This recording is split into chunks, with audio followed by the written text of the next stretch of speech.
No, the room should not be muted. Okay. Janie, you still have us? We've gone from not enough to too much. Yeah. I have the audio. It sounds better. Wow, that's really loud. Yeah. Janie, can you still hear us? You should be in here. But I can't see the presentation. Well, hold on. Whoa. What'd you do, Joel? No. Can you see the presentation now? The room should not be muted. Yes. Thank you. Excellent. Okay. Janie, you still have us? All right, do the Yeah. So, Jim, I think what we need to do is, so So we've got the room joined, we've got this laptop joined, Wow, that's we've really got loud. that computer joined. You should be in here. So the laptop. But I can't see the Oh presentation. yeah, sure enough you do. Well, hold on. All right. I think we're in. I think we're in. Yeah. Yay. Can you see the presentation now? By the way. Yes, thank you. So apologies to everyone and thank you for bearing with us. I think perhaps, yeah, so Jim, I think what we need to do less pleasant than this one will be we've got the room joined that happens tomorrow laptop joined. Talk about we've got that computer joined. So the laptop's muted. So thank you for everyone's patience. Oh yeah, sure enough you did. Thanks. All right. We will move on to new business. I think we're in. I think we're in. Yeah. 003 Chase Point, a request by Chase Point LLC to annex 110.132 So acres apologies into to the everyone Combs and corporate thank you for bearing limits. with us. The property is located generally I at think the northeast perhaps corner of State Road 46 and a meeting 500 that would West in be Harrison less Township, pleasant than this one will be along the with one RZ that happened 2025003. tomorrow morning. Chase Point, a request by Chase Point LLC to rezone 96.82 acres from AP Agricultural Preferred to RS4 Residential Single Family 4, 9.27 acres from AP Agricultural to RM Residential Multifamily. This property again is located generally at the northeast corner of State Road 46 and 500 West in Harrison Township, and Carol will be giving us our presentation. Yes. And then I'll change your slide. All right. So as you just announced, this is a rezoning and an annexation for Chase Point. They are proposing, it's currently zoned AP Agriculture Preferred, and they are proposing to rezone approximately 97 acres to RS4 residential. Everyone, please stop your microphones from blinking. It's not us, it's Thank you. All right. The property is currently zoned AP Agriculture Preferred, and they are proposing to rezone approximately 97 acres to RS4 single family, residential single family, and also approximately 8 acres to RM residential multifamily. And they are proposing to annex all of this property into the city limits. All right. This shows with the criteria for annexation, you have to have at least 12.5% contiguity. The blue shaded areas represent the corporate boundaries. You can see the site outlined in yellow, and you can see the red dashed line that is abutting the blue, and that represents approximately 25% of the boundary of this property. So it meets that contiguity requirement. And we did notify the municipal services and have not heard any negative things back with regard to annexation.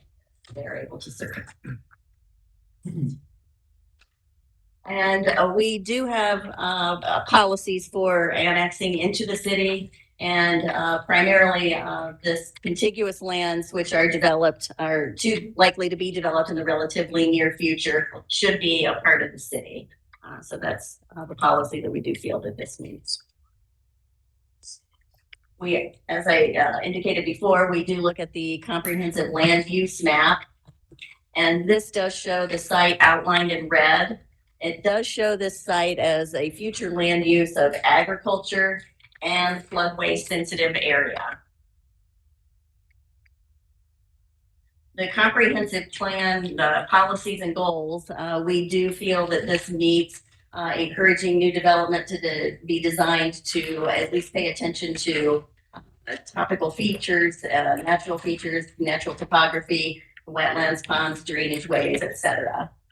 We also feel that it meets housing policies that have been laid out with regard to encouraging development already in to already developed areas. We also feel that it offers a diverse supply of housing types and sizes and allows for various housing types. This shows the subject site and the surrounding zoning. The subject site this time is in the outlined in black. So majority of what is to its north and east and a bit to its south and also west is AP agriculture preferred. There's also adjoining the property RM, which is residential multifamily. And then south of the site is getting into a little more varying densities of residential properties. So you have RS3, RS2, and then also some RT, which is residential 2-family. This is to kind of delineate what is actually being proposed for rezoning. So more of the kind of the larger orange box is what is being proposed to be rezoned to RS4. And down to the south is what is being proposed for RM, residential multifamily. This, and again, looking at this whole site, you do see that this does have some flood hazard areas. And the darker blue is the actual floodway. A little bit of the tan stripe is the 100-year boundary, and the light blue is the 500-year boundary. There's approximately 13 acres on this site that has been delineated as not being able to be developed because of the floodway hazards. We look at the permitted uses for RS4 and RM, and primarily RS4 allows for single-family dwellings and nature preserve and conservation areas, and multifamily residential allows for multifamily dwellings and 2-family dwellings, as well as nursing home assisted living and retirement facilities. So we have looked at this and have identified some key issues. One of the key issues happens to be with regard to landscape buffering. You can see the parcels that are kind of highlighted in that lighter gray white down there that fronts on State Road 46 that also is outlined in black. That is zoned AP agriculture preferred. And the residential multifamily that is around it, according to our zoning ordinance standards, this would not be buffered. The items that do have the green around it, that would be have landscape buffering with regard to zoning ordinance requirements. So that is an issue of having some sort of buffering around the single family dwellings there. Another issue that we've talked about, frontage and access. And the property fronts, as you can see, there are a couple of places on the front onto State Road 46. And then there is also frontage on County Road 500 West. There's also a stub street that comes through Belmont Drive from the Belmont subdivision. And that would also provide access in and out of this proposed development. Another issue is the Wolf Creek Farms parcel. I've got that outlined in red, and that is a separate parcel. The kind of the blue checkerboard that is the westernmost that does have frontage on 500 West is being excluded from the annexation and development proposal for the rezoning for the RM. This would then not have any access onto 500 West. There wouldn't be any kind of improvements made there. And in addition to that, the actual applicant is an owner of this property, so they wouldn't be participating in any of this. So that is a concern with access and development. So that's basically what it would kind of look like there.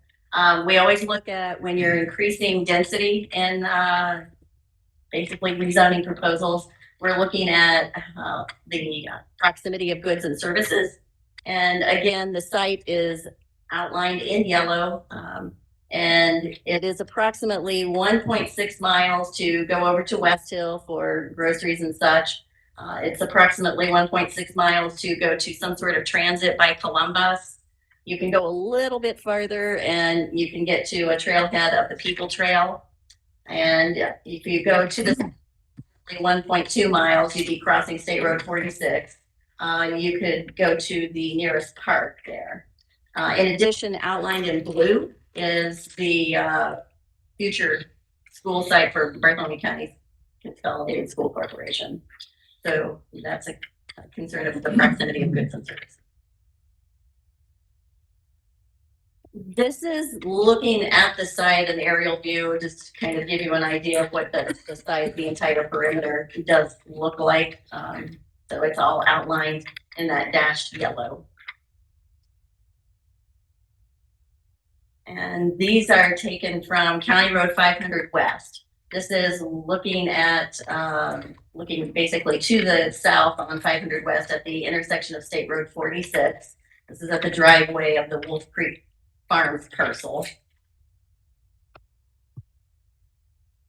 And this is looking to the north on 500 West, where the frontage would be on 500 West of this site. And so the rezoning decision criteria is there for you, and I can answer any questions you might have. Carter, do we have any questions? One question on the, I think there's a gas line that goes up through their Vectron right away. Does that miss that property? And this is this. Okay. We go through the Belmont property. We have to.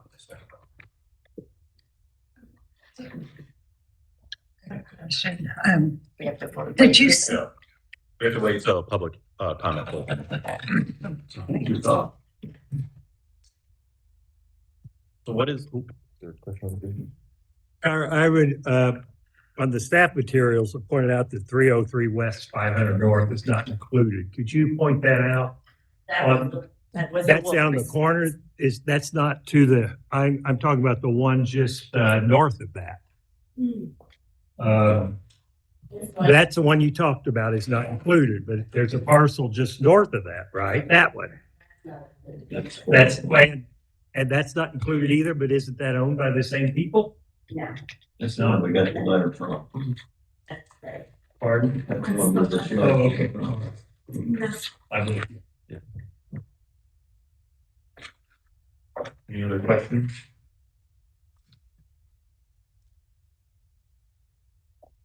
Maybe this is a question for Andrew, but what is the, I guess, access? So the access is off 46, they touch 46 on those two little nub spots, and then the 500 West, is the other. And then the street from Belmont, there's a reserved right of way. Okay. And they're not private drives, okay, No, Belmont is public street. Okay. And it's been accepted by the city. okay. All right, any other questions? All right, that was like, introduce yourselves and provide any additional information you'd like to share. Thank you very much. Thank you, members of the commission. My name is Tim Oakes. I'm an attorney representing Chase Point Capital LLC, which is the petitioner here. Sitting next to me is Tom Lasky, who's part of the ownership and development team. Jack Lasky is here, as well as is Scott Knoll from LeBron Property Group, who's also part of the development team. I want to thank staff for their work on this project, and their report was very thorough. I'm not going to regurgitate everything that's in there. I do want to highlight a couple of things and a couple of issues that we see. First, what's difficult to see when you look at an aerial like this is the issues with the property involving its topography. You've got a grade change on this parcel of around 50 feet, which is pretty significant. You've got a substantial amount, as was shown earlier, of floodplain on the property. And we just got tentative results today on our wetlands analysis, and there's a substantial amount of wetlands on this property as well. What that means is, even though we're requesting an RS4 zoning for a big chunk of this property, it's gonna end up, if approved, and when we move forward with the site plan and the plat, it's gonna look more like what I'm familiar with, a cluster type subdivision where there's really truly significant open space. It's gonna be natural open space just because you can't really touch it. And you're gonna have concentrated areas of lots. And so I want to make sure everyone's aware that it's not like this is going to be just one big, lot after lot after lot, squeezing as many as you can here. That just isn't possible. If that were the case, we could go with an RS3 or an RS2 because we could make the lots bigger and it would work. We're going with an RS4 because it recognizes the difficulties associated with this property. So that's the first comment. Second, in terms of the frontage and access, and this relates to the annexation as well. My clients would have liked to have acquired additional property, in particular the property that is owned by Wolf Creek Farms. But that was never made available to us. We asked, we were told, no, that's not for sale. We're under the impression that the owner has a contract to sell that to someone else. We don't know who that is, if that is in fact the case. We're indifferent to whether it's annexed or not. It makes sense that staff has raised it as an issue, but it's simply beyond our control. We can't do that. And similarly with the property adjacent into the north, that property owner was not interested in. I understand that that's their prerogative. So the real estate as shown on the screen is exactly what my client is able to acquire and develop, and that's the best they can do. So in terms of the frontage and access, that means we've got to live with what we have, what is available to us. And I think clearly the two access points will be along the frontage on 500 West, on the west side of the project, and then on development on the east. We're aware of the restrictions on 46th in terms of spacing of access points.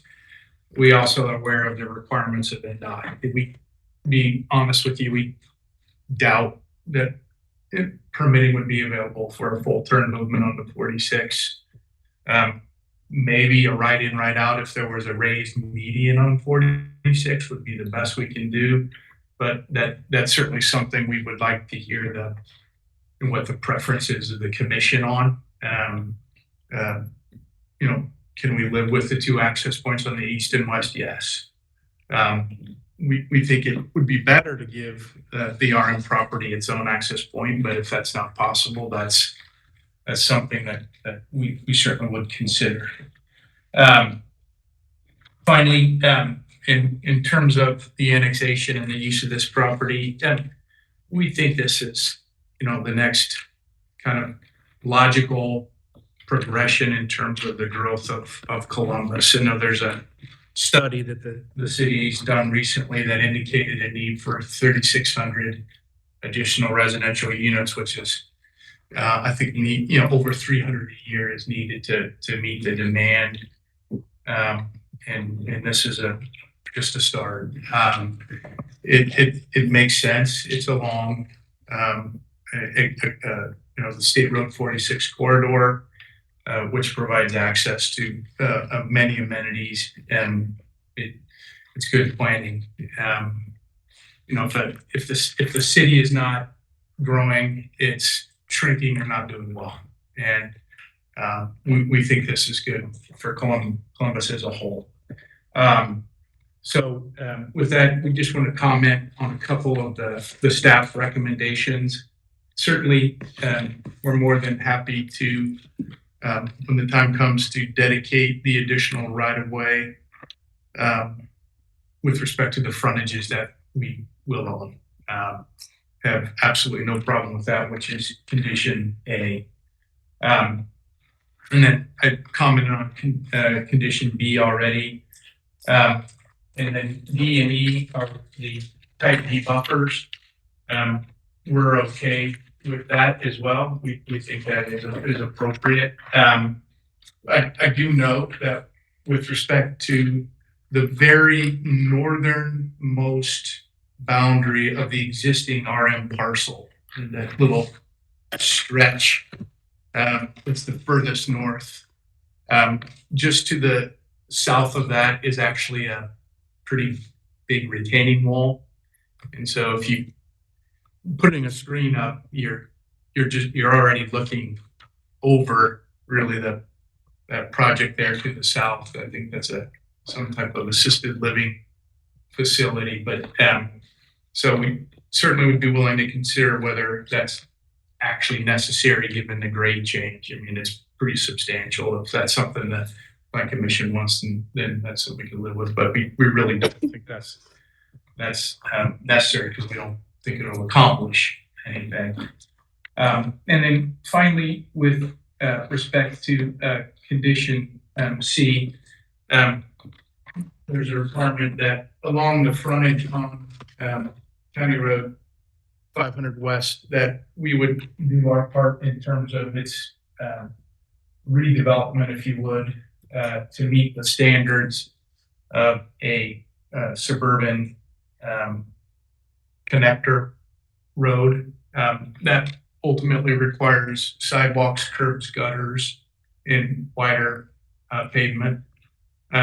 We understand that. We're in agreement with that. We know that's part of the cost of doing business. So we don't have a problem with that along 500 West. We are a bit concerned about having any kind of requirement on other parts of 500 West or on State Road 46 where we do not control real estate on either side of the right-of-way. If there's room to do some work, that we'd like to understand exactly what that work is from a cost perspective. And, we need to understand what's being expected of us and what that's, if it's going to be so costly that it means the project can't go forward, then we need to know that. And we're certainly willing to consider that. We just need a bit more detail on that. But other than that, we think this is appropriate. We think it meets the needs of Columbus. All of the residential units in this project will be market rate. There's no intent here to do any kind of low income or subsidized housing. This is market rate, and it's being needed and would be a welcome addition to the city of Columbus. So with that, we'd be happy to answer any questions that the commission might have. Thanks. Do we have any questions for applicants?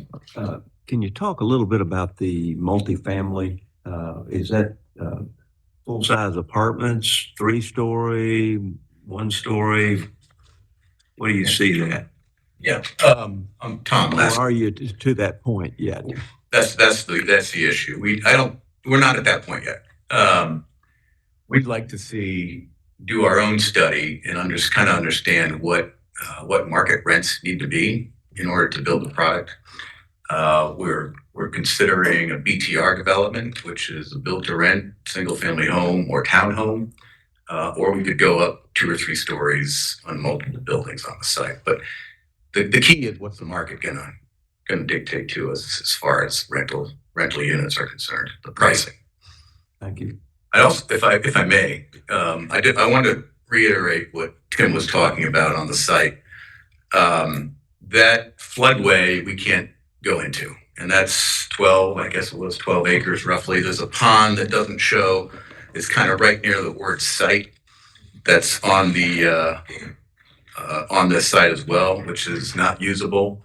And then the wetland study that Tim referenced as well is making us, has some concerns for us about how much density we can get.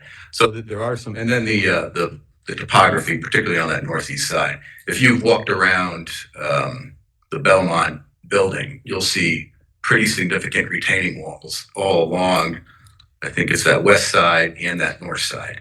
That topography continues like that up into that northeast quadrant. So that you can't build very dense. You can't have much density when you have that kind of topography. So I just want to reiterate that the RS4 zoning, the reason we want to go to that RS4 zoning, even though we won't be hitting nearly what we could as far as the zoning, is that that allows us to get certain lot sizes that may help us bring in a more competitively priced product. The lot sizes in RS4, I think, have a 50-foot width, so it's a little bit smaller. We're not going to do the whole thing in 50-foot width, but we like the opportunity to be able to sprinkle some in or do some clusters in that width, in that lot size, in order for us to hit a certain price point with the product. And then obviously Tim referenced the comprehensive housing plan. I think it's 3,600 units over the next 10 years, 300 plus per year. And really, in the detail of the comprehensive housing, it also talks about the ranges of pricing for homes that the city is expecting or would like to get. And it really is across the board. Everything from 300,000 up to $500,000 homes or whatever. So it's a housing need, according to the study in the city. That's pretty prevalent. And one last thing, I was taking a walk on the site with the owner, and I told him you had a lot of foresight into getting that little connector piece from the property to the Belmont Drive. And he said, that wasn't me, that was the city. Obviously, the city was putting the Belmont in and constructed Belmont Drive in such a way that it was going to be a vehicle to engage other sections around the Belmont. The construction of Belmont Drive is such that we can tap into it, so everything was sized accordingly.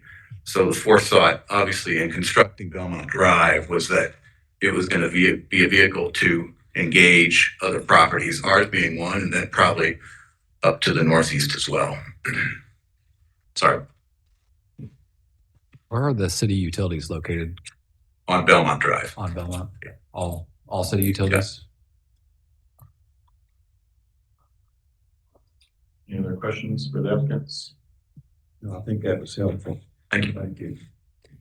I wonder if I just would the commission, and I'm not surprised, I had a phone call on this topic the other day to talk about this Wolf Creek Farms property a little bit. So, correct me if I'm wrong, but the owner of Wolf Creek Farms are the Perrys, who also own the majority of the site. So they're the main property owner involved in the property. And my understanding is what you're saying, and Tom, is that they're willing to sell roughly the eastern 2/3 of that Wolf Creek Farm parcel to participate in this development project. But they're not willing to have roughly that western 1/3, which has the frontage on 500, annexed or rezoned, which is where the house is, if I understand that correctly. So they'd like to withhold that piece of that Wolf Creek Farms property from annexation and rezoning. That's correct? That's our understanding. Yeah. It was never presented to us as an option to buy, so I don't know what their goals are with that parcel. And as indicated, we have no problem with it being in. I think I understand the desire to have it. It makes sense. If it was within our control, we say yes, of course. It's just, we can make the ask, and that's all we can do. And we've sent that up the flagpole, the request. And then that same logic is true for, potentially in right-of-way dedication off the 500 frontage of that same portion of that property, I assume that. Yes, and I assume that at some point in time, there may be a time when they want to rezone one of those parcels and want city utilities, and when that time comes, they'll do the same thing that we're agreeing to do, which is dedicate the right of way indicated in the comp plan when they develop it.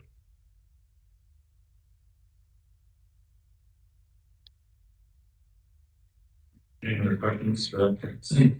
So it is an ownership tie-in. Yeah, It's possible to get access to 500 then. It Yeah. seems very important for a subdivision of this size. At this point, I mean, maybe that home could get access to 46 or something and have one, just a drive or whatever, but 500 is pretty weak road back there. Yeah, they're, again, we'll make the improvements on it that we can. But Where we, You could, you could, but you won't. no, where we own it, we certainly will, yes. Well, but the owner is, I don't want to bemoan the subject, but some is in one name and another is in an LLC, but it's the same.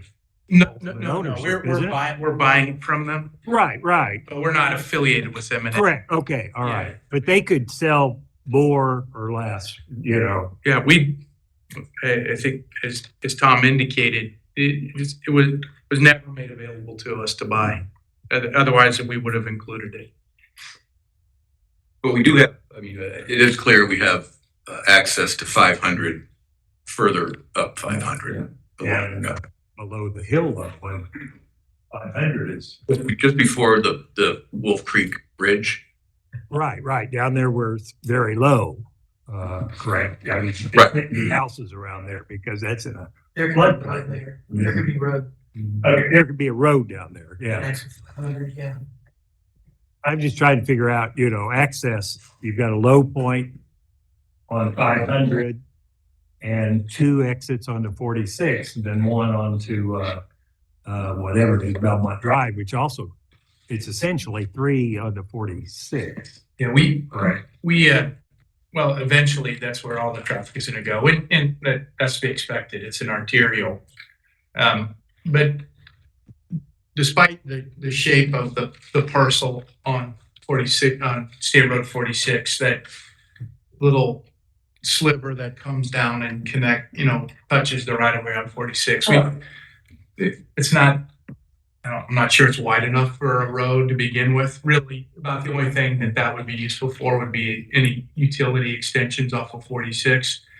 So those 2 smaller things. Oh, Yeah, I don't. they wouldn't So be the one, drive. So the you one would to have the- 2 exits out of the subdivision. Yes, probably. And, there's room on that, I'll call it a little leg or a stub on the 46, the westernmost one.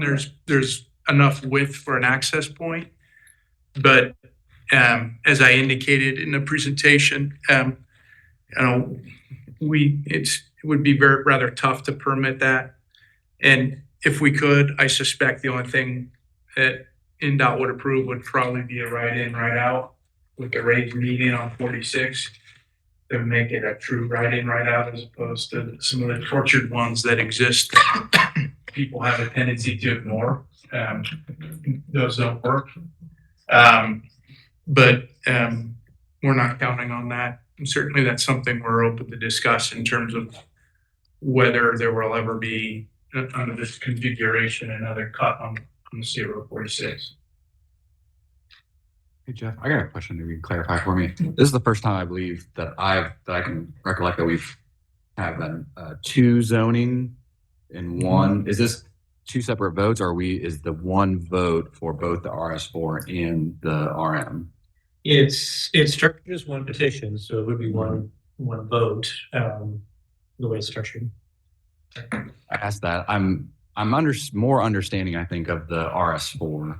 I'm having trouble visualizing and kind of swallowing the RM, the surrounding areas being what they are there any other zoned areas that are RM nearby?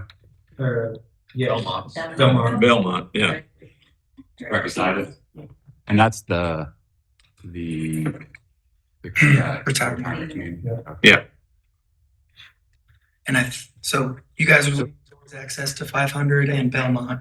Yeah. No more extra to 46. It sounds like that's what the city would prefer as well. But we limit access to 500 and Belmont. Maybe even push as much to Belmont as possible, because I think if anything's going to get a light, it would be the Belmont intersection. Mm-hmm. So I had two questions, mostly for Andrew. So Belmont, the classification of that road is currently, do we know? Belmont's probably both. I do want to point out that, County Road 500 West is actually a minor arterial, when it comes into the city streets. It's a collector in the county. It's a minor arterial in the city. So the RM would travel, those individuals would travel through the RS4 on to Belmont. Is that the kind of the thought? Yes, if we don't get anything off of 46 for the RM section, then yeah, we'd have to do the infrastructure such that RM connects to the development and has access to 500 or Belmont. Yeah, I'm just thinking as if I were an owner in the RS4, depending, I guess, on how traffic you go south of that lake, yeah. Would I want multiple cars going to a multifamily passing through my more family subdivision? But if it's going south of the lake, then I think if you see the connector road, the Belmont Avenue, it's right on the. if you extend it into the development, it hits the corner of the RM. It's just We certainly take that into consideration when we laid things out. to speak to that, being really familiar with that 500 West versus the Belmont approach to 46. If I had kids in any of this subdivision, I would probably tell them get to Belmont and then get on 46 from there.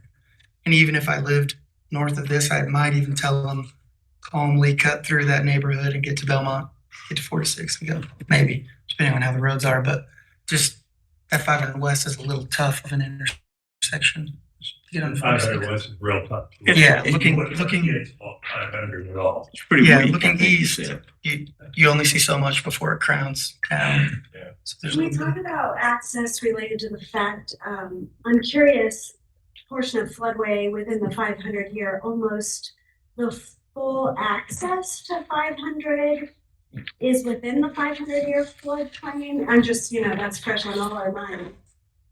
Is there concern there that, I mean, if that goes underwater, there is only one access point?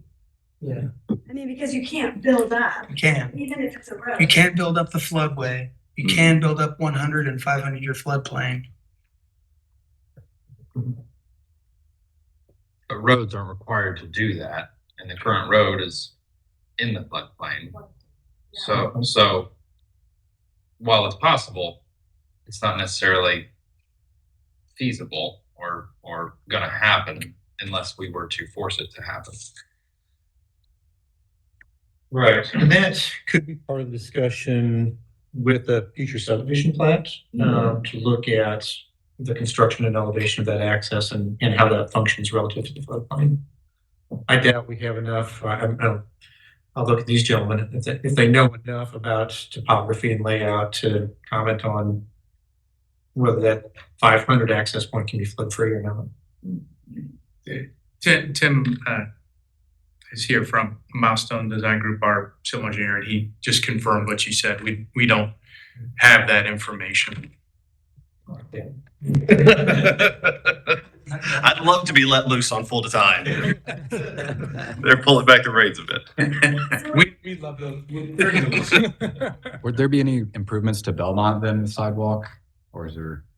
So there's already sidewalk on Belmont. There's sidewalk. Yeah, Belmont Drive is fully improved and was as part of the nursing assisted living construction. So this development would need to build, so the right of way exists for that connector to Belmont, but there's no road there. So the actual construction of that would be presumably part of this project. So is there concern, should we think about, so this would come to us for development, subdivision review. But is there concern when we think about rezoning this with residential, with the potential that there could only be one solid access point pending? Does that make sense? Like, so along 500 South, there is flood concern. If they wanted to get an access to 500 West right there, it wouldn't be a big deal. Getting it out of the floodplain on that southern The side of the access property. wouldn't be a big deal, but 500 would really needing to be improved because That's the big. it has poor clearance getting onto 46 because of it. I just really, this is probably for a subdivision review, but the policy that the topography is significant. The woods situation is significant, and there is in the comprehensive plan a policy that, you know, suggests development that's sensitive to existing topography and design. And based on what you're alluding to with clusters and you know, whatever that would be, I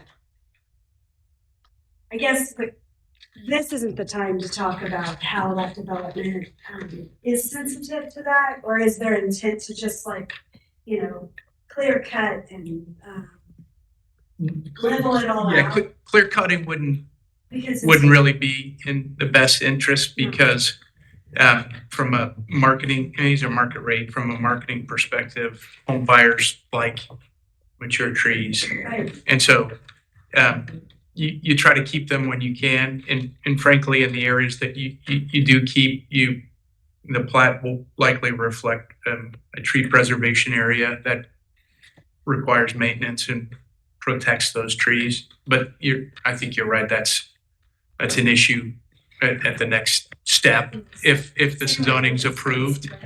But we understand your comments and don't necessarily disagree with them at all.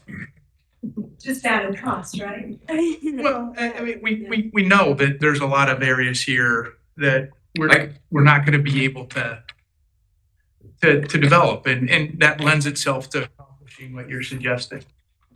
Laura, I can see those being pretty desirable lots at a higher level because of all the topography. So maybe you already talked, how many units with this would be possible with these two different zonings? With the multifamily. With combined, that would be like we've got, you know, 97 acres at RS4 and 8 plus 8 acres at RM. How many units are possible? I hadn't done the calculation on how many units are possible because there's, you know. I realize that. Roadway. 25 units an acre in the RM. 25 units an acre. So that's simple math. I mean, we'll never get that, but that's simple Well, math. no, but so Yeah. what's the potential there? And then there's I'm not sure there's a cap in the RS4. You just have to lay it out and see how many you can get. But again, we'll never get close to that. We have no idea what we could get there at this It's point. not 25 an acre. No, not on RS4. RN, okay, yeah. And then what I also wanted to ask, and Jeff or Kyra, the Belmont Nursing Home originally was going to be up on 46, wasn't it? And Assisted living up there is what and they were going to have duplexes in the back. Yeah. And then we ended up changed the plan to the nursing home in the back, so there could still be duplexes. Yeah, Up in the front, right? there are, and their concept plan that was approved with their rezoning, and honestly, what they continue to work towards still is obviously what you see with the nursing, assisted living in the back. We'll call it on the west side. On the west side of Belmont Drive, their concept plan shows another nursing, and if it's a memory care center or something like that, with nursing facility. So we'll say at the northwest corner of Belmont and 46. And on the northeast corner where you can see some land disturbed already on the aerial photography, Yeah. would be their independent living duplex development. And Melissa, do you remember offhand how many units we're looking at there? They are retooling presently, and they're going to be reducing the numbers to make the units slightly larger. And I don't know what that number is going to end up looking like. But anyway, We've that been working number, with them on would- site plan around that. that would add on to the Belmont load too, right? Yes. So, I think a big part of the conversation is what improvements need to be made to 500. Certainly the intersection of 500 with State Road 46 is not ideal, but what improvements are even possible without the dedicated right of way? There's a small amount of dedicated right of way right at the intersection. You know, I don't have a guess how far back that extends, not very, but past that, those first lots that front on 46, there's dedicated right of way. But I think you're right, Dave, and that goes to the point that staff was concerned about. It would certainly be beneficial to have right of way dedication off of that Wolf Creek Farms property, which then increases the ability to make improvements on 500. And that was kind of behind my comment of improving that intersection. Is originally I thought that parcel was included, so you had more room to do improvements. Where now we're locked into just that little bit of state right of way that I don't know if you could make any substantial change with what's there now. I think if that were part of it, and all of that could be improved along 500 from the part that is has access to 500 all the way to 46, that makes this a lot easier pill to swallow for everybody. it definitely would. I'm looking at the Belmont right away. I mean, there's 30 feet of elevation change just within probably 300 feet from that right away. In all directions. They're gonna build a bridge across that area to get to the RM area. I'm sorry, we're, So in your southeastern corner from the 50-foot right of way off Belmont, from there where your intersection your property line to where the lake is, that's 30 feet of elevation change. Yeah, and it's like straight down. And it's in all north. what do you think? I think, Jeff, as you talked about, they'll bring us some plans, preliminary plans to look at. Right. And all that, I think we're maybe getting a little ahead of ourselves there. But it is a question of can the current road structure potential plan allow for rezone level, right? I mean, the subdivision control is going to require 2 access points for any more than 30 units. So, you know, That'll have to work out. that will have to work out. No matter what. Correct, 5%. So I think, you know, in my opinion, the 2 access points will work out, it'll have to work out. They're going to have a design solution to that, to subdivide the property as they've described. And the subdivision control ordinance is going to make sure that happens, and that plat will come back to planning commissions, so you'll have an opportunity to see how that gets resolved.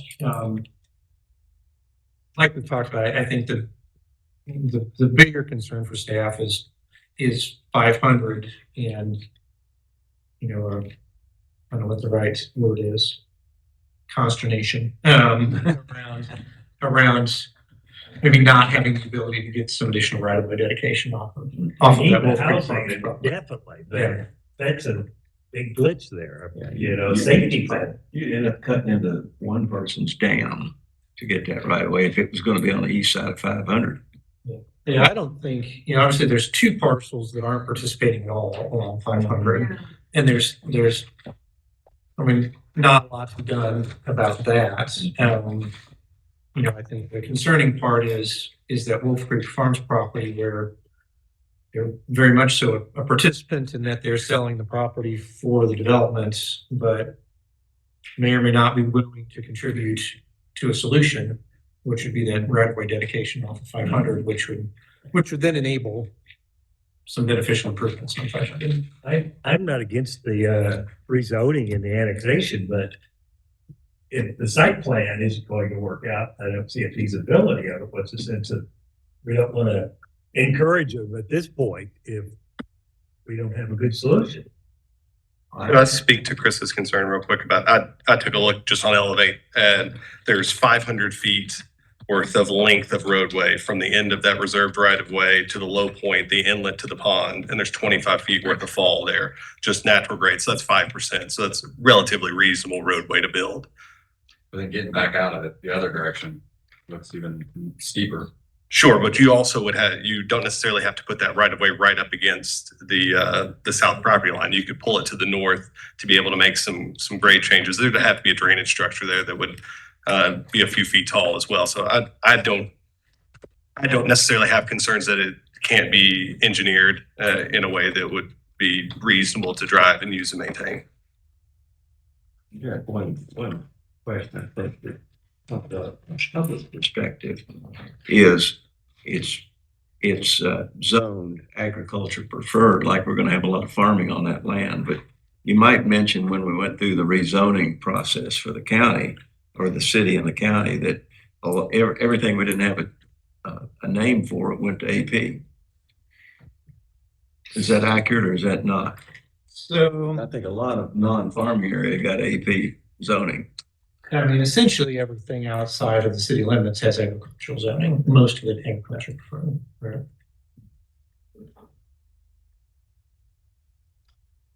Right. My farm morel mushrooms back here.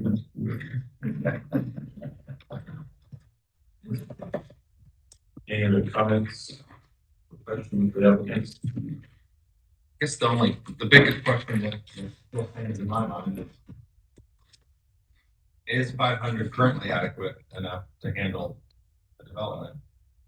And if it's not, can it be improved to where it can? I don't have that question answered. Piggybacking to that, I would wonder, what are your thoughts on encouraging traffic from within the development to get to the Belmont, then to 46? So that, because potentially this subdivision could have the possibility of decreasing traffic in 500 West where it meets 46. Does that make sense? You give people another route that's safer to get on 46 than what 500 West is now. That took a lot of energy to say. Yeah. I'm sorry about my voice. No, that's good. Sorry. Mm-hmm. You do all the talking. Good. I mean, we haven't looked at that. And that requires some contemplation of layout as well. It's something we're happy to look at. We just haven't.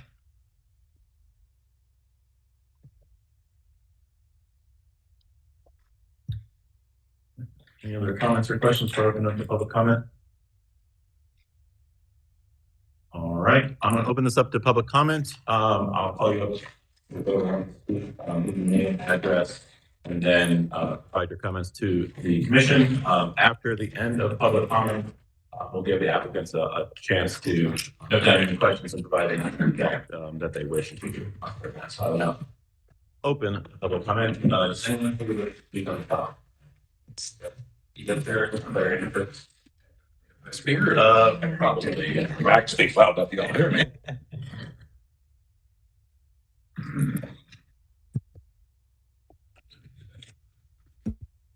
So I'm Robert A. Mitchell. This is my wife, Bridget Mitchell. We live on the 500. We're concerned with the flooding, wildlife. We're concerned all of what you've talked about. Coming down 500 West. Where is this area at? If I may be told of the flooding area you're not going to touch. By our house, we have been there for 4 years and we've seen the road flooded twice to where literally everybody pulls in our driveway or the sheriff across the road. Where's all this going to happen when that flooding comes? Where's all this going to go? And then if this is approved, is this going to be city out there? Where's our taxes? Who's going to put in our sewer systems? That's going to be a cost to all of us. That's our concerns. All right, thank you. Thank you. Mr. Mitchell, what was your address? I'm sorry. 521. We are the little nut here that we're concerned. That's right. Yeah, we may not be a lot, but we happen to be down here. Now we're finding this is going to be the city behind us and around us. So we have concerns. Mr. Mitchell, how did it look the other day with the water, with the flooding? Well, fortunately, it didn't come across the road, but around our house, to the right of our house, looking out on the 500, it stays flooded. I've walked in this area many times. I'm a hunter, so I'm concerned with the wildlife. I'm concerned with a lot of things there. My neighbors, they have a pond up above. What's going to happen to all that? What's going to happen to all them trees out there? You know, I heard you people talking about the trees and being here and there. Them trees ain't big enough to do anything with. They're all just small brush, and they're so close together. I just don't see it, folks. I'm sorry. Does anybody else wish to speak on this topic? Yes, ma'am.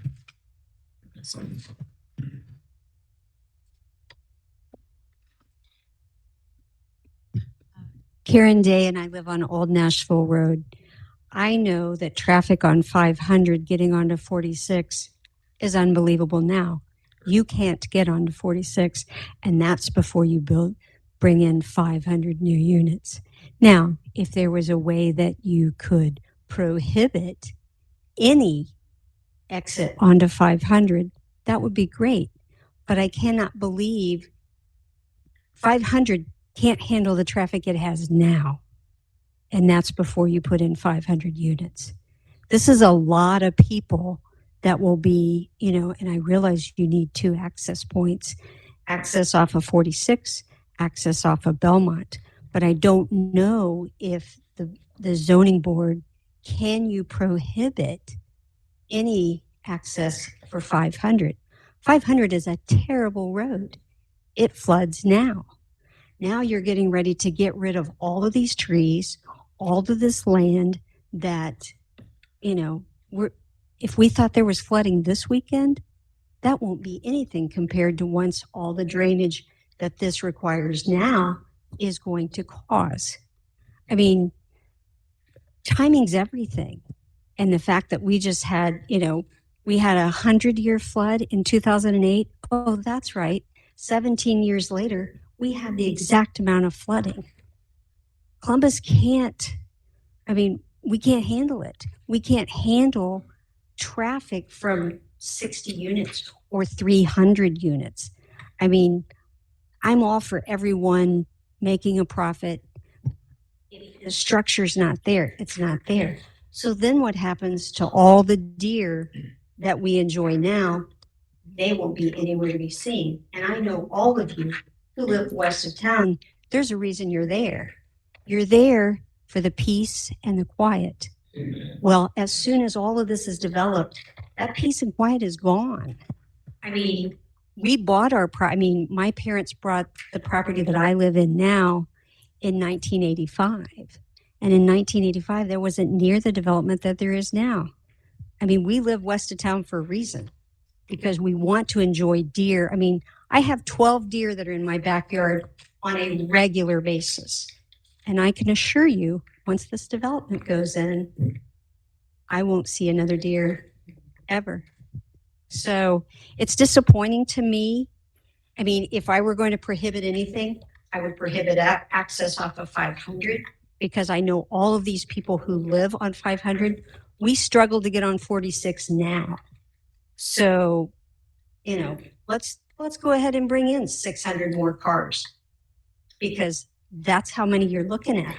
I mean, a 24 unit building, and now we have 300, and then we have 600, and then we have 900. I mean, structure's not there. 500 is a tough road as it is right now. And unless you're planning on encroaching on property and expanding 500, I hate to be Debbie Downer, but the reality is this will be tough, unless they want to route everything off of Belmont Drive. And at that point, you will absolutely have to put a stoplight on Belmont Drive.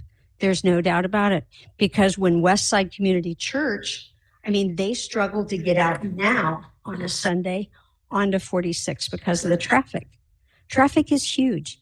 Accidents are huge.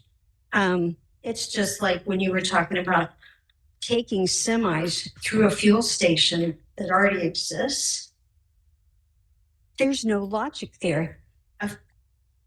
but that's another thing. Anyway, 500 is a struggle now. I hate to think with this development what will happen. Thank you. Could you give I know you said Old Nashville Road, what's your address? 8070 West Old Nashville Road, and that's the first of 27 Old Nashville roads, because I'm sure you all know there are 27. Thank you. Does anybody else wish to speak on this topic tonight? All right. Can I sit down? Because I have a lot of minutes. Is that okay? Can you grab the You mic? can come up to, Just- you can come up Yeah, to the table. you can sit up at the table Yeah. here. Yeah. You can sit up at the table. That's got a mic that's active. Can I sit up here? Yeah, you can sit up here. Yeah, yeah. Thank you.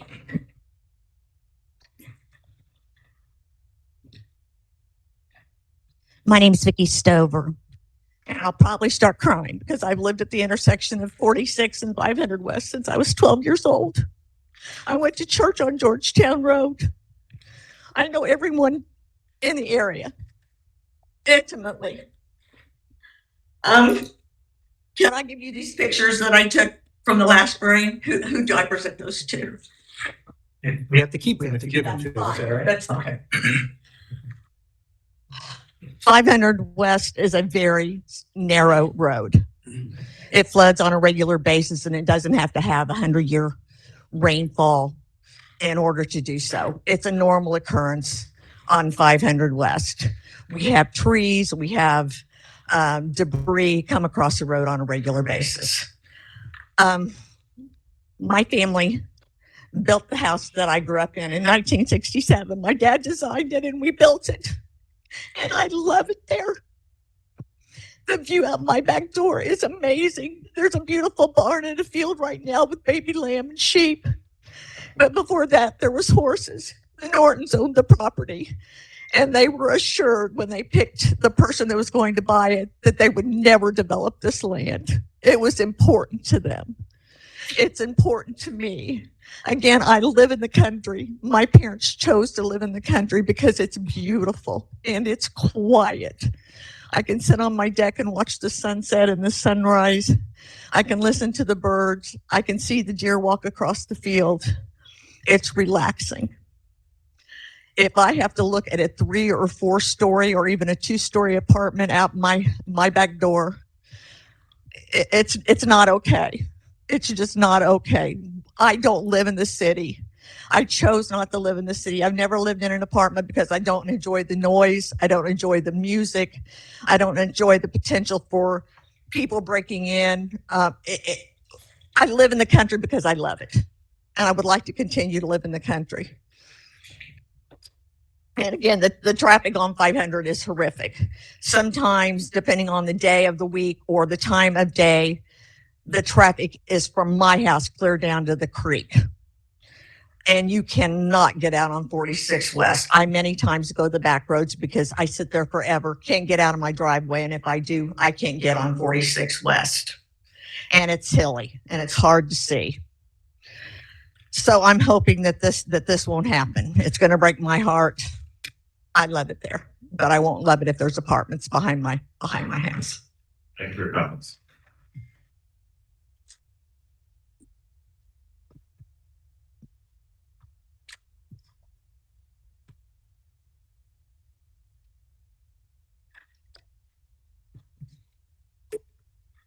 Sir. Ryan Brand for 22 9th Street, Columbus, Indiana.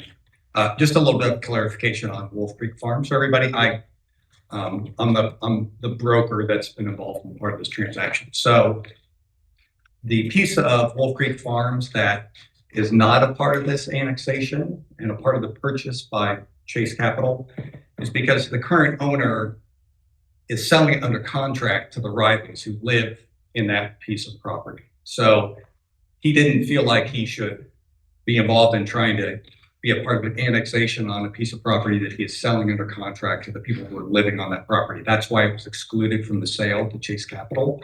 So I hope that gives you guys some context.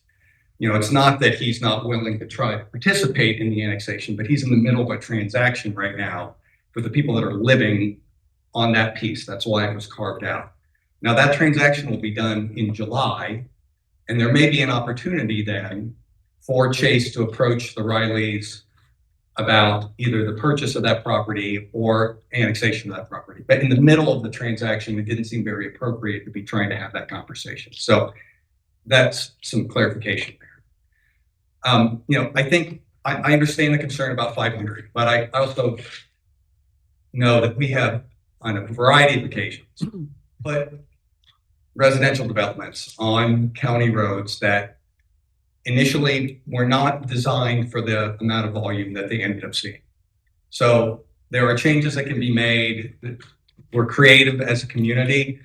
And, this is a beautiful piece of property. I completely agree. I've been out there many times. It's amazing.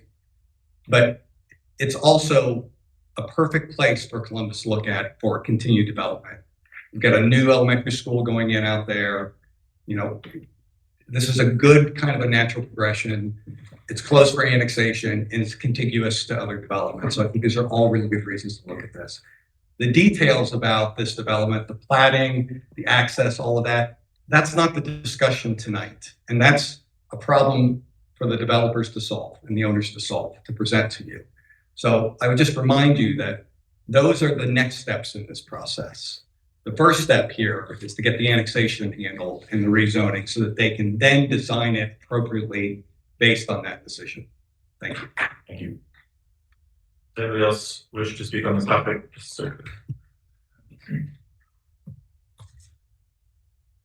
I'm Dan. Dan and Gene. Enough technology problems. 6740 West State Road 46. We joined this piece of property and the Belmont on the east side. You said that the pipeline did not interfere. There was no pipeline. There is. Okay, there's two pipelines that run across on the Belmont. One of them goes out in my cornfield and goes straight north, which is up that right hand. Okay, so and then the other one you see goes across my property. One's I think a 10-inch and one's a 20-inch, and they replaced the one in front of the Belmont this summer, which they rented property off of me to park all their equipment and put everything, and they redone that, went out into my cornfield and then tied into it. But you can't do anything, I believe 25 feet from that pipeline. So when the Belmont built, being there was two pipelines, they couldn't do anything with about 100 and some feet across, all the way across that. So the same thing is, that pipeline is on them. So for 25 feet on the left side of that, they can't do anything with that. Can you tell us on the screen? No. He's talking about the second one. I'm not sure. Yeah. You mind showing us on the screen? This is my property. This pipeline that comes across here goes out into my cornfield and turns and comes back here and it's right here. Okay, so 25 feet on that side, you can't do anything with. Okay, and if you think there is, you talked about the retaining wall behind the Belmont. It is 20-some feet. And there's a great big ravine back here. So until you get to the top of the hill here, you only got ground. That's all, that's all wetlands as far as I'm concerned. Nobody's going to build any of this. Not in back any sense, but anyway. So Dan, just to make sure I understand, there's this main one, I guess, that goes like this, and then it also branches off. Yeah, there's two. Okay. There's two that comes across. Yeah, there's a substation. There's a substation there on the left. And then it goes across. There's two. They go across the Belmont. One, the little one goes across me. This is the 20-inch that goes here and goes on volts and crosses the volts. Yeah, keeps going. But like I said, I've got wetlands back here too. If before you make the decision, I would say put on your pitch boots and go walk.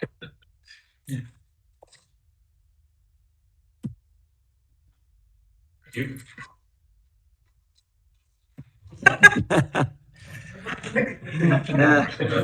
Yes, sir. It's a nice ring. My name's Carl Kessler, 7761 West State Road 46. The floodplain he was talking about, or diagonally, where it's not colored there, it's kind of off of 500. It's probably grown up with trees now, but it's still floodplain. And I know for a fact that there's maps in the county that shows you floodplain. And I'm fair to differ that it's more than 13 acres in that area, plus along the creek. And just a question, is it possible when you submit for a rezoning like this, is it more than one owner? Yeah. Thank you. Does anybody else wish to speak on this topic this evening? I don't say something. I'm right. I'm 1063 Hummingbird Lane. Yeah, the annexation is an important aspect of the city's growth and development. And that's one aspect of what you're looking at tonight. Because of the topography of the land, I think the rezoning comes into play just to give the developers an opportunity and some flexibility in how they can lay that out. All that ends up coming back to you in the decisions that you'll make when looking at the site plan, which also will give you an opportunity to work out the two access points off the Belmont and off the 500 West. So those things are still going to be coming, but the city still needs to grow, still need people to live. And with the way our city is affected by floodways, floodplains and things, it's a natural progression to find properties that have some opportunities for housing to be developed. It's never easy. It always affects other folks that live around there. But I think the developers are trying to, with your help and the staff's help, try to make that as an easy transition as they possibly can with access, with buffering and things of that nature in order to make it a something that the city can all be proud of. So I would think that you should look at this in a situation of, does the city need to grow? Yes. Do we need more housing? Yes. Is this an area that can be developed? Possibly yes, as long as you guys work it out and all the details out, which I think you guys all can. So I would suggest that maybe you pass this along at least to city council to get an annexation and rezoning, so that even if this development doesn't happen, that future developments might have an opportunity to take place. And then you'll be back dealing with other developers to try to make it all fit really nice. And I have confidence that you will. Thank you. Anybody else wish to speak on this topic tonight? All right. I've got a question. Is my name's Sharon Sweet, live on 1285 North, 500 West. My husband Bill. There's a lot of wildlife, like everybody's taught, but some of it is protected and it's endangered. So does the DNR need to get in on this and see what's affected? It's a question.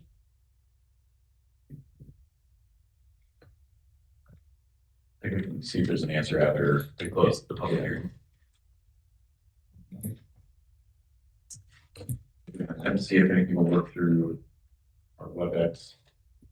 You should be able to take participation from that. Jenny, do we have anybody wishing to speak on this topic tonight? Yes, Michael, I do. David Bex, I have sent you an unmute request, so go ahead and unmute when you're ready.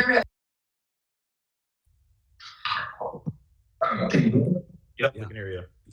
Okay, so sorry, I mean that. I'm gonna turn my mic. Very good.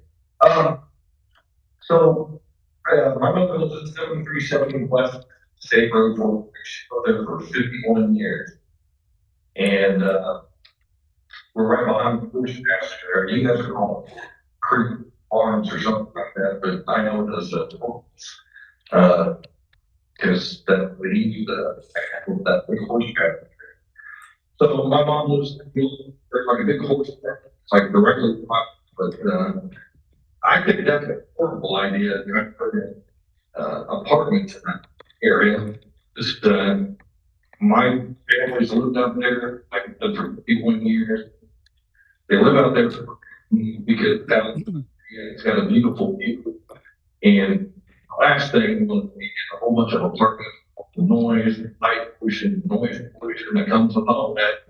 It just seems to me like the whole area that you guys have proposed to annex is better suited, I don't know, maybe a couple type houses, properties, rather than, try to cram a whole house in there or apartment complexes. Just doesn't seem logical. Plenty of places for apartment complexes. This area, I think, is horrible. I can't get trying to do that. All right, thank you for your comments. Jane, do we have anybody else wishing to speak? I do, Michael. I have Carrie Thompson. Carrie, I sent you an unmute request. Go ahead when you're ready. Hi, after everybody's spoken, I disagree with everybody else. The building in my backyard, it's beautiful. We live here for a reason. If we live in an apartment with apartments, we live in town. So I would really see this happen. All right, thank you. Okay, does anybody else?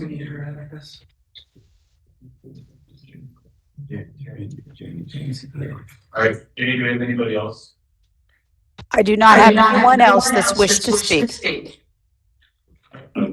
Close the public comment portion. If the applicants would like to come back to the table, if they'd like to provide any feedback based on public comment, feel free to do so. Sure. Thank you. And appreciate all the comments that have been made. We think this is a logical progression in terms of the growth of the city and logical in terms of meeting the needs that exist for housing. It is up to us to figure out how to develop this so that it meets the requirements of the ordinance and the subdivision control ordinance. We have to have 2 access points, otherwise we're going to be capped at 30 homes. We understand that. It's going to take significant engineering and significant work by Tim, who's chomping at the bit to get that done. But before we turn him loose and start spending all the dollars, we need to know, it's putting the dominoes in the right order, that this property is owned so that we figure it out, we can actually do it. And that's what we're trying to accomplish here. With respect to the comments on the pipeline, the pipeline itself, as best we can tell based on the information we have so far, it's not actually on this property. It does run up close to that far eastern boundary, and part of the 25-foot easement area may actually fall on this property. But in that portion of the property, we don't have any plans for development anyway. So in short, it doesn't impact what we're trying to do. And that's not where, an access point is planned. So we don't see any interference there. Finally, the vast majority of what we're requesting is the RS4. It is intended for single family homes. It's only that portion that's on the southernmost part of this project that's really up pretty close to State Road 46. I appreciate everybody loving where they live, and their fears and concerns that they've expressed are legitimate. But the noise from State Road 46 at that proximity is something that has been ignored. the city's growing, the city's gonna grow out here, not just this project. It will grow along the primary corridors like State Road 46. It's coming, and the noise is coming. It's manageable. Finally, with respect to the comment on the endangered species, yeah, the developer here cannot impact endangered species, that whether it's my client or anybody else that develops that real estate, they're not entitled to. Because of the creek, it's a riparian corridor. For example, whoever develops this is going to be prohibited from removing any kind of trees within a certain distance of the creek because the Indiana brown bat. Those are all things that will be taken into consideration when we finally reach a point, hopefully, where we've worked through all the engineering issues, the plat has been approved by this commission, and we're ready to build. And then we'll have to comply with all the regulations that involve endangered species. This won't chase all the wildlife away, especially in the floodway areas. I live in a developed area and I have deer running across my backyard all the time. I understand the concern. I understand what everybody's used to, but this is coming. And I think this is a great opportunity to do this in a manner that really is sensitive to those concerns, but at the same time meets the demands of the city. So with that, we'd certainly be happy to answer any questions that the commission might have. Any follow-up questions or discussion items before a motion is made? Whoever's in charge of moving this presentation, can you move it out to show the zoning and annexation larger scale of this round? I can show you the slides we have. Yeah, that's You're doing great so far. So There you go. the current corporate boundaries. that's what I was looking for. Yeah.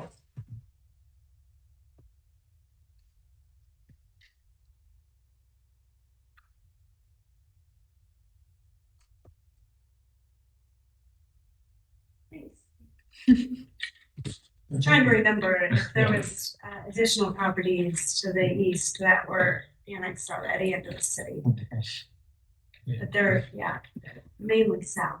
And what you see there, Laura, and this body had a lot of that conversation when Belmont was proposed for annexation, was there's so much small lot development and residential development along 46. It's basically prohibits annexation and development in that area. So you've seen the city limits through Tipton Lakes basically wrap around to the south and then come up and through the development process find these larger parcels, like the school site, church site, like the Belmont site. So the city limits are following the path of least resistance, which is a large parcels, right?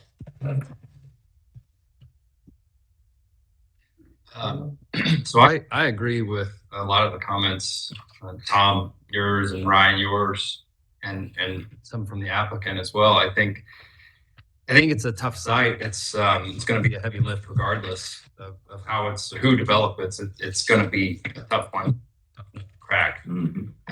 But my primary concern was and still is the intersection improvement at 500 onto 46. And I realize that, we don't always have to have the horse before the cart.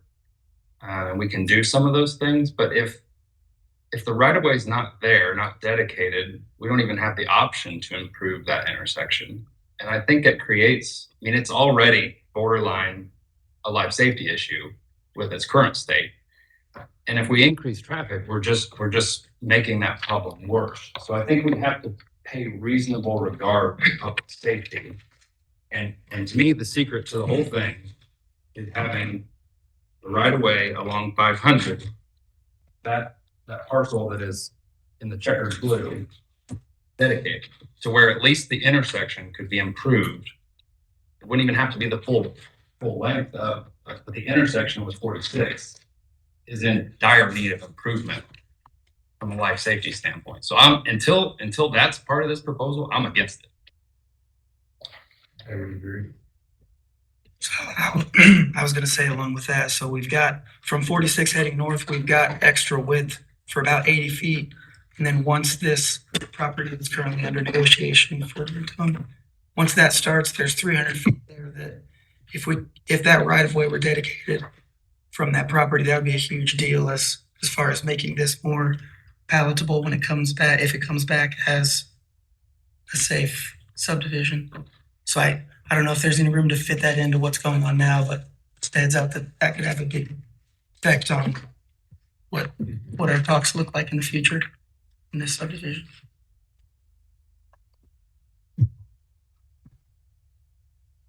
Any other questions or discussion? Want to step up with a recommendation from the city on this? Good.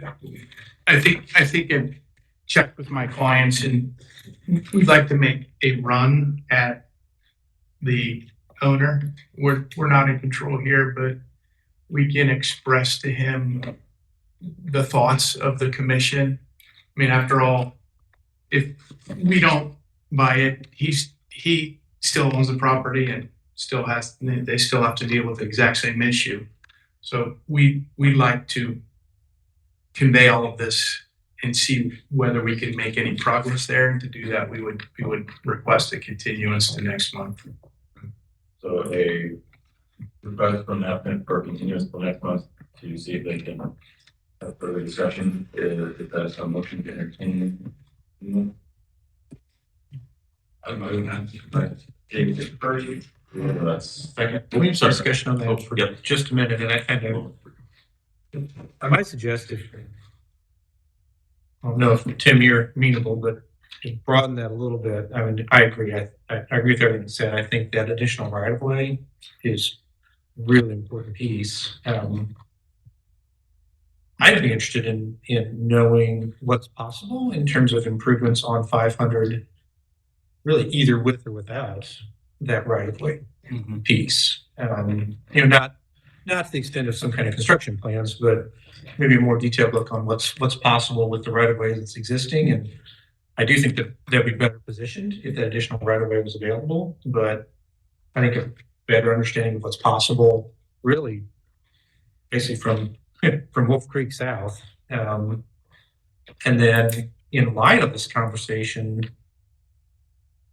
I'd be interested in, and we haven't explored it, I don't think you all have explored it, what really does NDOT think about access to 46? I think might be worth knowing between now and the next meeting as well. No, understood. And I'm sure these two gentlemen will be talking in the next. Yeah. Jeff, could you clarify, what does NDOT think about access to 46 from 500 West or? I would say both at 500 West and at these 2 points where this property touches 46. I know our property is not having access, but the more we talk about 500, the more I'm inclined to want to understand what all the options are. Sure. Especially how low 500 is. Flood-wise.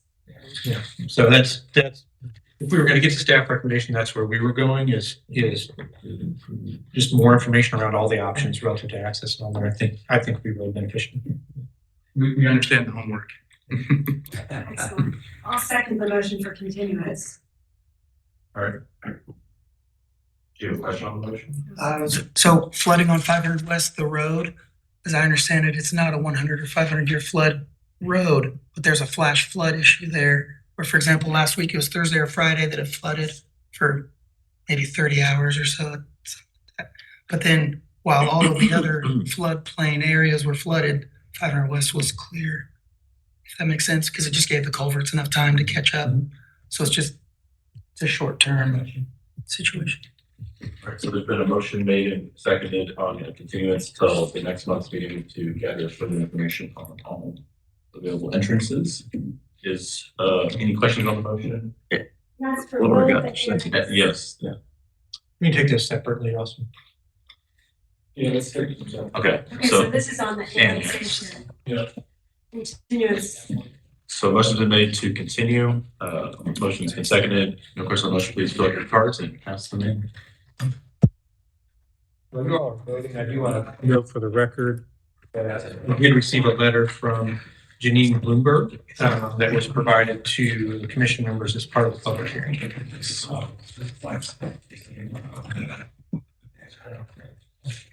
Do we need to just call another one, or are we sending them both down? We'll need to skip on this one. So just the annexation.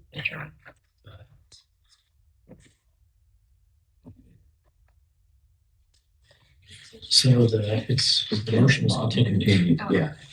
Yeah.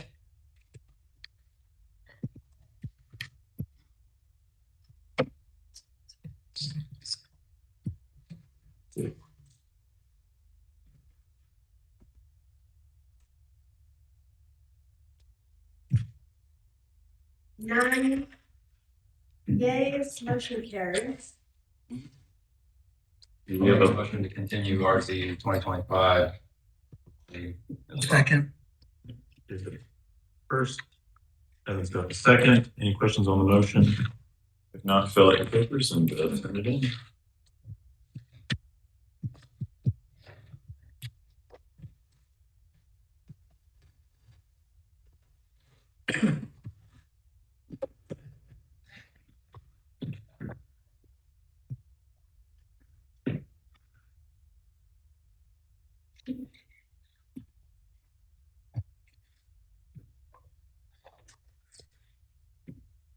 Nine yays, motion carries. Thank you very much. So for clarification, yeah, so for applicants and for neighbors, that next meeting is going to be May 14th. That'll be 4 o'clock start, once again in this room. Will that be open to public comment? That'll be at the discretion of the commission if you've already got public hearings. Maybe too much to ask, but is there anything else we could give Mr. Oates and his people as far as letting them get the access? Anything else you want from them? That's it. Yeah, can always communicate those issues to us later. Thank you. You.